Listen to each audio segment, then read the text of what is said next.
नमस्कार दर्शकों जाति जनगणना पर सरकार हुई राजी। विपक्ष ने कहा हमने जीती बाजी।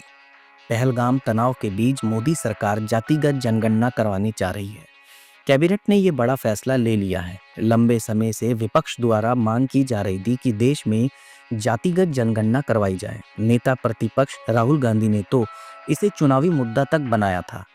अब जब भारत और पाकिस्तान के बीच में जबरदस्त तनाव है, इस समय हर किसी की नज़र सैन्य कार्रवाई पर है।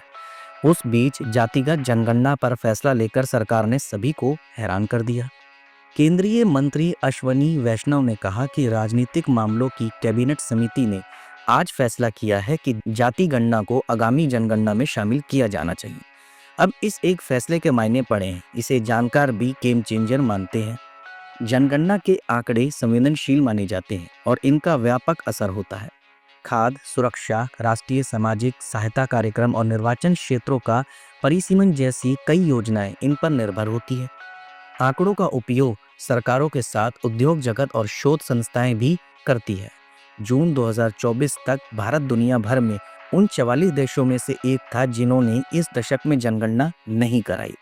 केंद्रीय गृह मंत्री नित्यानंद राय ने 20 जुलाई 2021 को लोकसभा में एक सवाल के जवाब में कहा था कि फिलहाल केंद्र सरकार ने अनुसूचित जाति और जनजाति के अलावा किसी और जाति की गिनती का कोई आदेश नहीं दिया।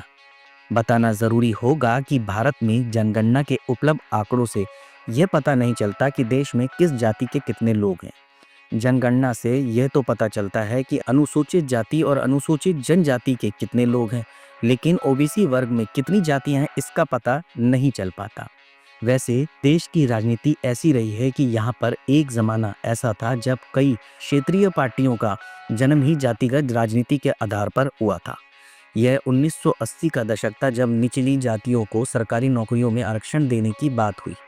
यह अलग बात है कि मंडल कमीशन 1990 में जाकर लागू हुआ और उसने देश की राजनीति हमेशा के लिए बदल दी। अब विपक्षी पार्टियों को लगता है कि जातिगत जनगणना विपक्षी के हिंदुत्व की काट है। अगर हिंदू को ही बांट दिया गया तो बीजेपी के लिए अपनी सियासत करना मुश्किल हो जाएगा। अब देखते हैं दर्शकों, सरकार क्या करती है। विपक्ष जीतता है या सरकार, ये तो आने वाला समय बताएगा। इसके अलावा दर्शकों, आज मोदी सरकार ने किसानों को भी एक बड़ी सौगात दी है।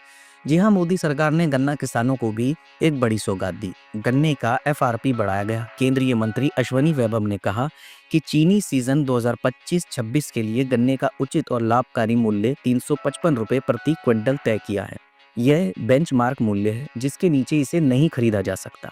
इसके अलावा केंद्रीय मंत्री अश्वनी वैष्णव ने बताया कि शिलोंग से सिलचर कॉरिडोर को मंजूरी दी गई। सरकार ने मेघालय से असम तक नए हाईवे को मंजूरी दी है, जो 166.8 किलोमीटर लंबा 4 लाइन वाला हाईवे होगा।